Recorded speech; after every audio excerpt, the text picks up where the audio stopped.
Hey there, teachers, parents, and students. I hope you all are doing well today. Welcome to another virtual lesson on expository today from my, as you can see behind me there, my virtual classroom. I'm actually just in my office, but I thought this classroom looked kind of cool, so I decided to put it as my virtual background. A wonderful teacher messaged me the other day asking for a little guidance on an essay that she worked on with her students. The prompt was for secondary, and it was on the topic. I'm going to touch the top of my head. That's going to stand for topic. So we need an idea. If it's a seventh grader, it's a controlling idea about the topic. If it's a ninth grader, it's a thesis idea about the topic. For fourth grade, we call it a central idea about the topic.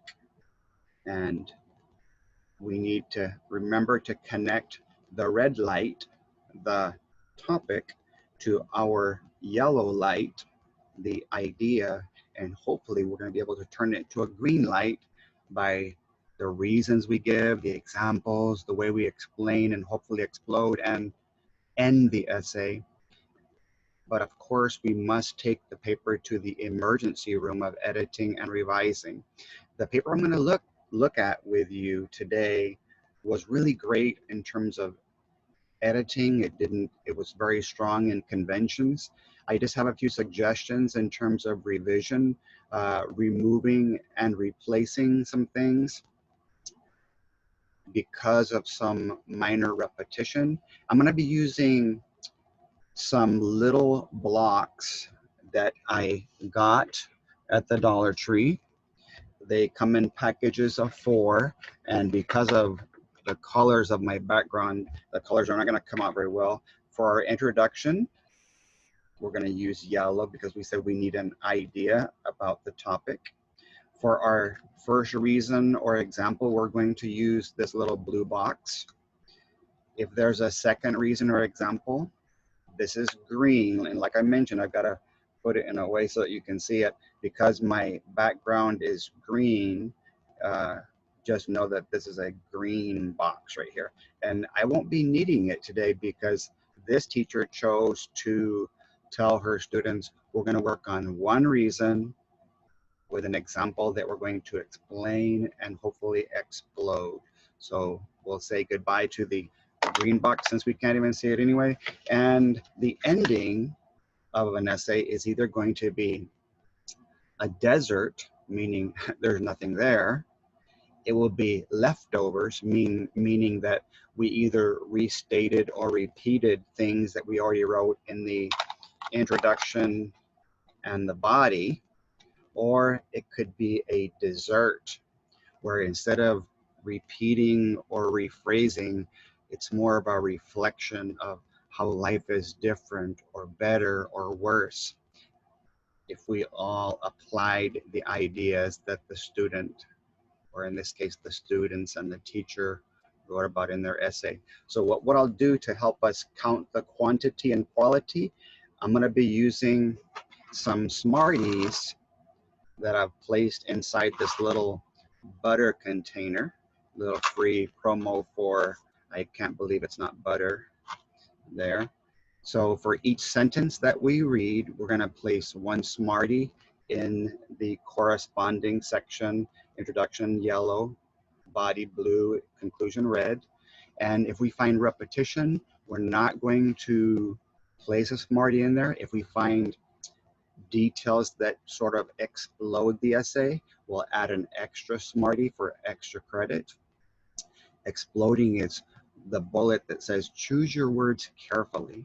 In other words, are you putting your perspective, your point of view about what you're writing about, your personal thoughts, opinions, and emotions? Are you using your senses in the setting to let me see, hear, feel, taste, and touch what you're writing about? Is there occasional appropriate dialogue depending on the anecdote or the example that you use? Is there salsa, what I call high vocabulary or figurative language that we find in the essay? So we're going to analyze this essay together, and as part of the elite membership, you get to send me essays, and I'll do the same thing with some of your students or your essays that you go over with your kids that you're going to see with this one. But I have like 100 different ways that I'm going to be analyzing throughout the school year for you, so that you can kind of keep your kids' attention. One of the most important things, especially with virtual teaching, is to keep your kids engaged, make them want to be there. And think of engaged like this: once you're married, you should still be engaged to your spouse. There should still be a connection. We should not say that we're not engaged anymore just because we said I do and kissed our spouse. We need to keep that engagement going throughout our lifetime. And the cool thing about that is, for fourth grade, it's the fourth bullet. The first bullet says, let me see if I can do this correctly. Clearly state your central idea. For seventh, that would be controlling. For ninth, that would be thesis. And for 10th grade persuasive, it would be position. In order to get to two land, organize your essay. They want to be able to see reasons and examples in the body. The third bullet, or the third section, talks about developing your ideas in detail. So this one paper we're going to look at only has one reason and example that's explained very well, which you'll see in a moment, based on a book that they wrote about. The fourth bullet says, choose your words carefully. So if I start with my thumb and say, central idea, my reasons and examples, develop and explode, choose your words carefully. Remember we said engaging. Well, my fourth finger is as a fiance, mainly women, but that where I'm going to wear my engagement ring. And so they're saying, if you develop and you have your voice, you're engaging that reader by using your point of view, your perspective, your thoughts, opinions, emotions, the senses, what you might say, your higher vocabulary in your voice, then you might go from 3 land to 4 land. And then that last bullet says, check your paper for capitalization, punctuation, usage, grammar, and sentences. The most important sentences are the last ones, the red box, where we say, how am I going to end this essay? I'm going to leave that reader with a sense of closure and completeness, or am I going to make them eat the same words they've already eaten in the introduction and the body? Because remember the saying that the reader is the eater of my words. So if we have repetition at the end, it would be like saying, here, I'm going to chew on the Smartie for a bit, then I'm going to take it out, I'm going to give it to the next person, because we're going to eat that same Smartie over and over because the student wrote the same thing over and over. And so even though that's a gross analogy, I think it's important that your students understand that if you have 10 sentences and 5 of them say the same thing, there's only really 5 good sentences there.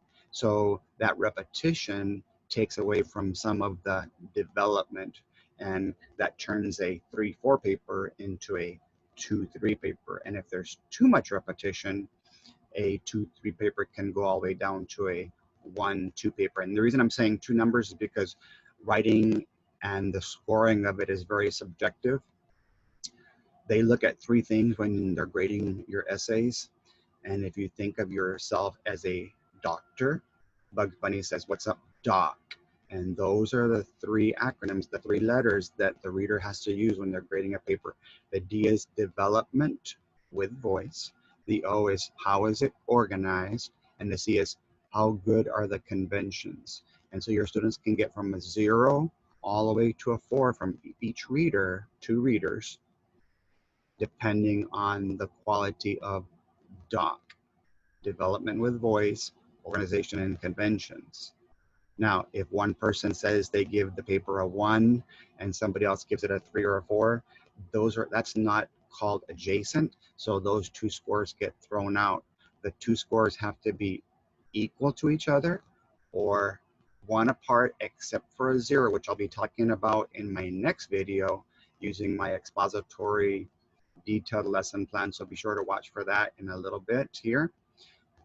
Make sure your students take the time as a class with you to edit and hopefully revise, to take their paper to the emergency room of editing and revising, to get rid of some of that repetition, to get rid of some of the grammar mistakes. I would highly suggest that every time you're working on a paper as a rough draft, number the lines from 1 through whatever line the student stops at, or to 26, because the most lines you're allowed to use on a Texas essay is 26, the same as in the letters of the alphabet.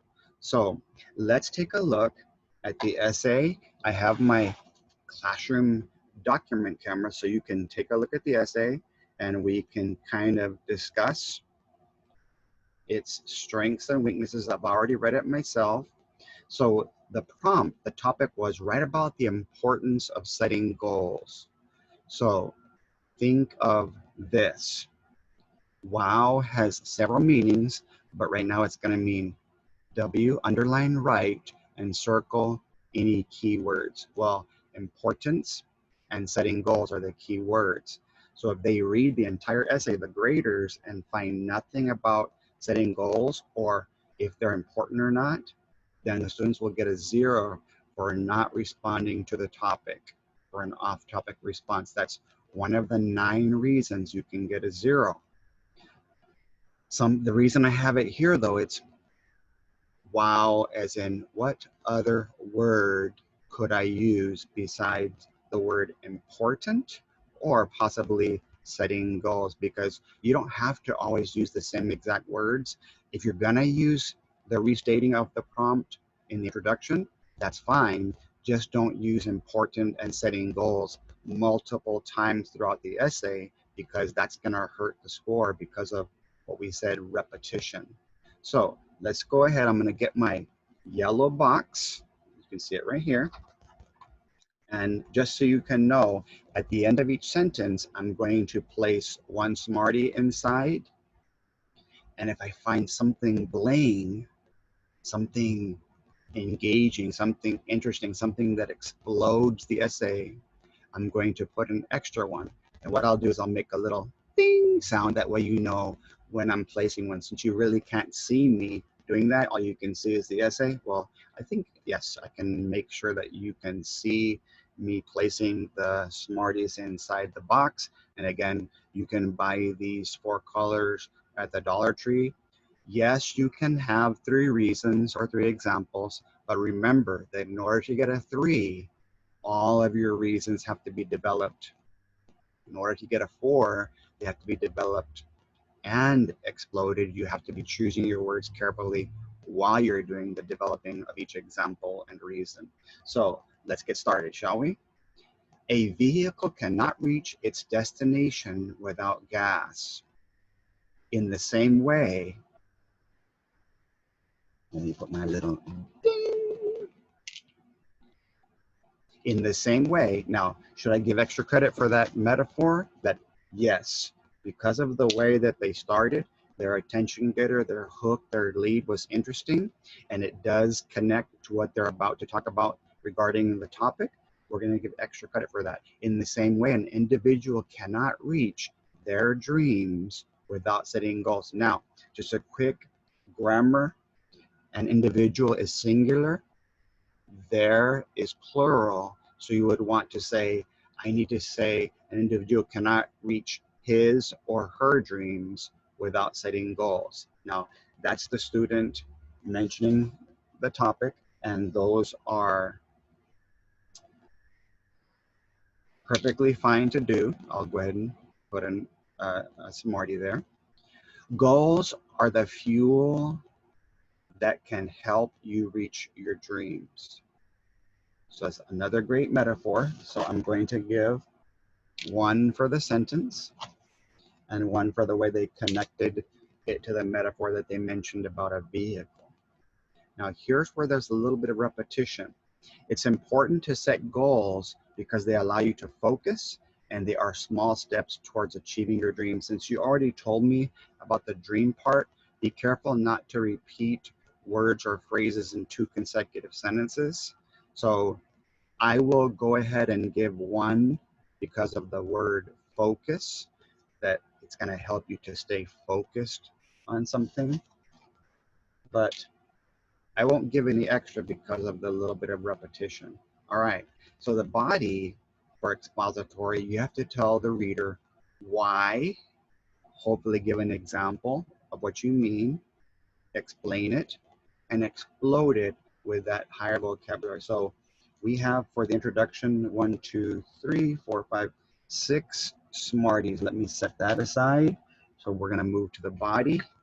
And the Smarties are also sold in packages of 25 for $1. So for $1, you can buy enough Smarties for your whole class. And even if your kids don't have the blue boxes, they can be counting with you from their home. They can buy a package of Smarties and you can kind of analyze essays, 25 different essays with one package of Smarties. So now we're in the body. Well, all of this is one reason, one example going all the way down to here. When an individual sets a goal, it allows them, and again, we talked about that, him or her, that's called a dependent clause, followed by a comma and an independent clause. So great job there. I'm going to give credit because that was done correctly. Okay. It allows them to stay on track and overcome small steps to their dreams. Staying on track, the sentence is there, so I'm going to give credit for that. And because of the phrase on track, that's a different way of saying it. So I'm going to give extra credit for that. Let me move on. In the book, Pretty Ugly, in quotation marks, the main character, Jamie, had a dream of finally making the cheerleading team. It's a sentence. And because they were GPSing their essay, getting pretty specific about the example, they talked about the name of the book and they even named the character. So I'm going to give extra credit for that. One for the character and one for the name of the book. In order for her to be successful, she had to set goals. Okay, so since I've already mentioned setting goals, the reason I have that in red is because bricks are red. And if you were to build a wall, I want you to imagine that every layer uses separate bricks, unique bricks.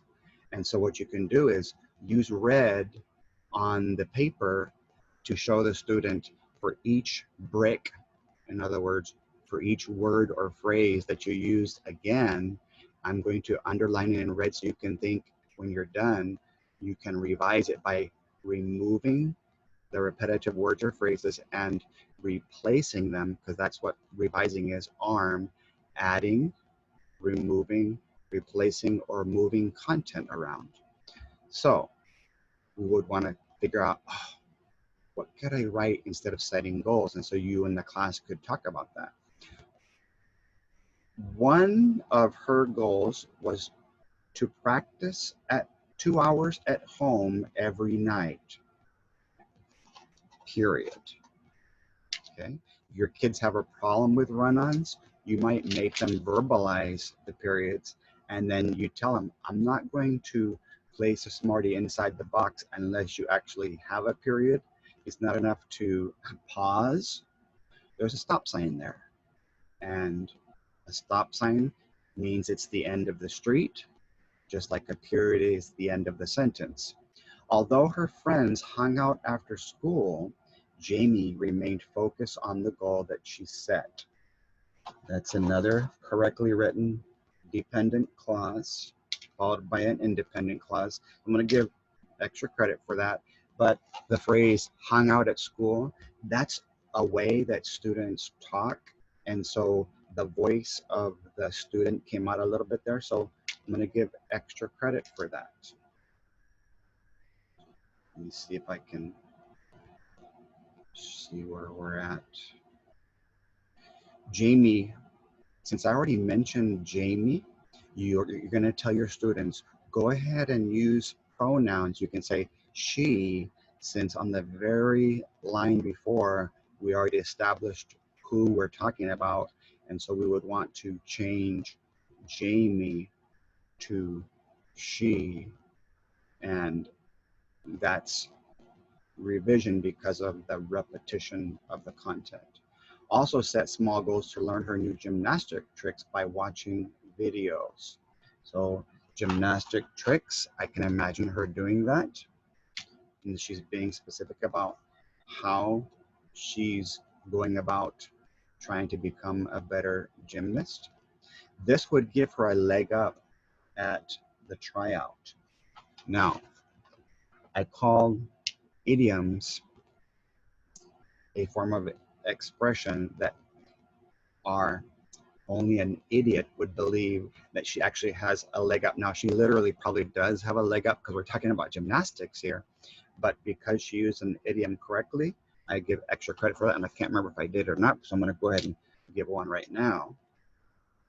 Although it took a great deal of time, and so what I like here is there's a transitional phrase here that basically is what I call fast forwarding.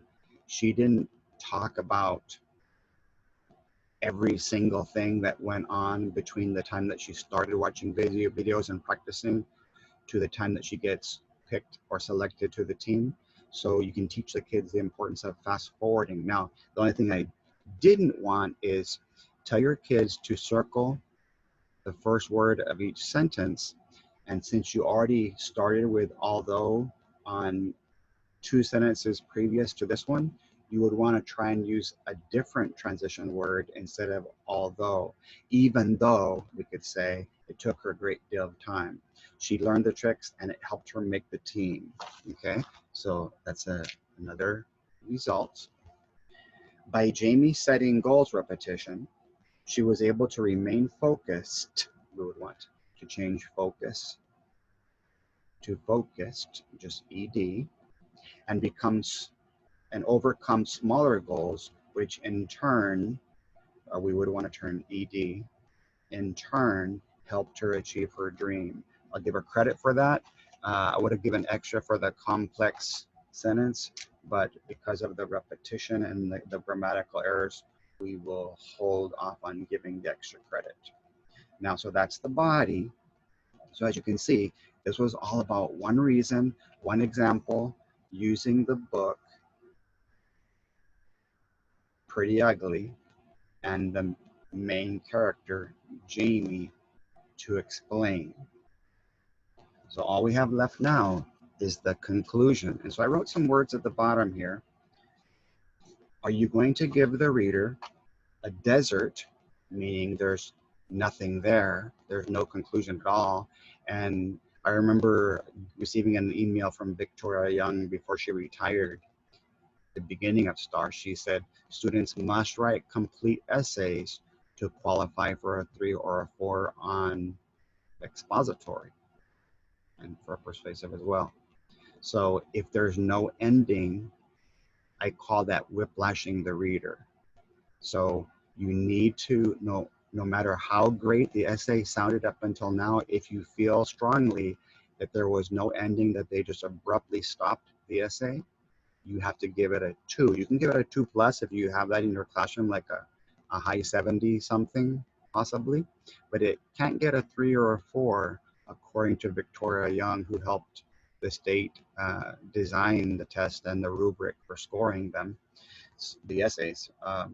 So let's check the conclusion. And yes, you can indent, but I need you to make sure that you're aware that although indentions are mentioned in the curriculum for STAR, they're not mentioned in the scoring guide. So if the student forgets to indent the introduction, the body, and or the conclusion, you can't give a lower grade. And I asked in an email someone in the writing division, and they told me it was because even though the student is tested in December, if they're retesting in secondary, or in April for 4th and 7th grade, and for 9th and 10th graders testing for the first time in writing, they're supposed to look at the essay as if it's a rough draft, not a final copy.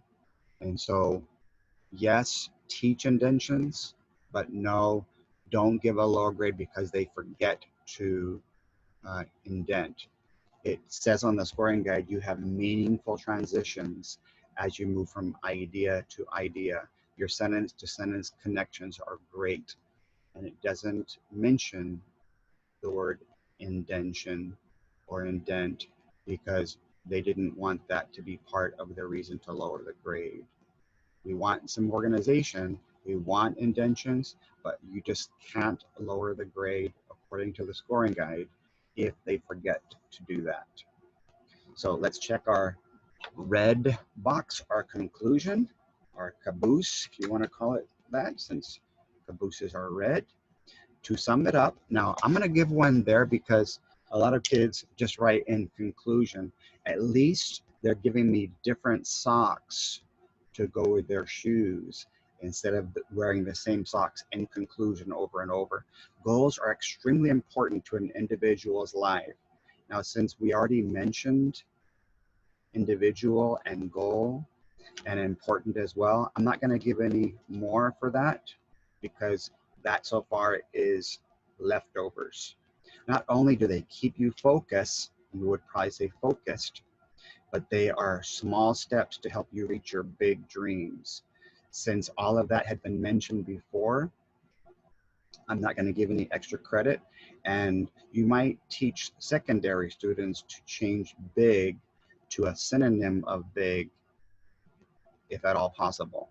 Now, there's nothing wrong with big, but it does say to choose your words carefully, and that was an opportunity for the student to be able to use higher vocabulary. If you have to set a goal, there's repetition there, we already heard that, you may want to start because goals are the fuel to help achieve your dreams.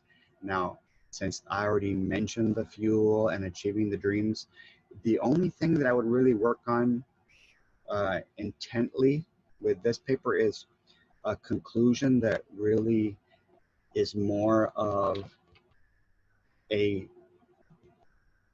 reflection, because we can say, I want dessert, not leftovers. I want a reflection, not rephrasing or restating or repetition. And so this is what I would probably call a 3-4 paper. If I was going to give it a 4, the conclusion might have prevented me from giving it, it might get a 3+.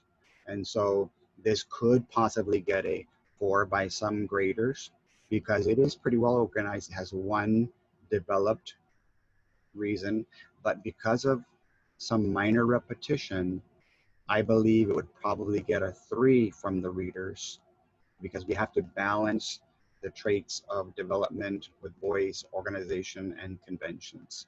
So there you have it. Click on the link below if you would like to become part of our elite membership, where we send daily videos on editing, revising, expository, as well as reading. And I have a club in English and another club in Spanish. So when you check out of the store, make sure that you put in the note section English or Spanish, because I'll be adding your name to our email list to receive the daily videos. And as part of the membership, and I'm going to limit it, the special price that I have to the first 250 members, we'll call those the charter members. I want to be able to help you and your students. And if you're a parent, I want to be able to help you and your child, because many parents are very unfamiliar with the writing process of brainstorming, planning, introduction, body, conclusion. If you're a teacher who's also a parent, then you and I can be a team. We can help each other. We can be a we, instead of you saying, it's me by myself trying to help my child at home, or to help the students who are at home doing distant learning. If you're watching this as a student, I hope that this helped you kind of see what a 3-4 paper looks like in secondary. In elementary, papers are going to look a little bit different. So my next essay will be one written from the perspective of a 4th grader or lower. If you teach 5th grade or higher, you would want to use prompts with those keywords, right, about the importance of something. For 10th grade and persuasive, you would say, right, about whether or not something equals something, and their kids have to take a position, and it has to be their focus, their sort of their thesis, but they have to take that one position, that one idea that they have about the topic. So feel free to subscribe to my YouTube page. Like this video, please share it or tag your writing teacher friends, especially those who are learning about expository. This might be your first year trying to merge reading and writing, or maybe your first year as a writing teacher. So God bless you guys. Have a great day and be safe.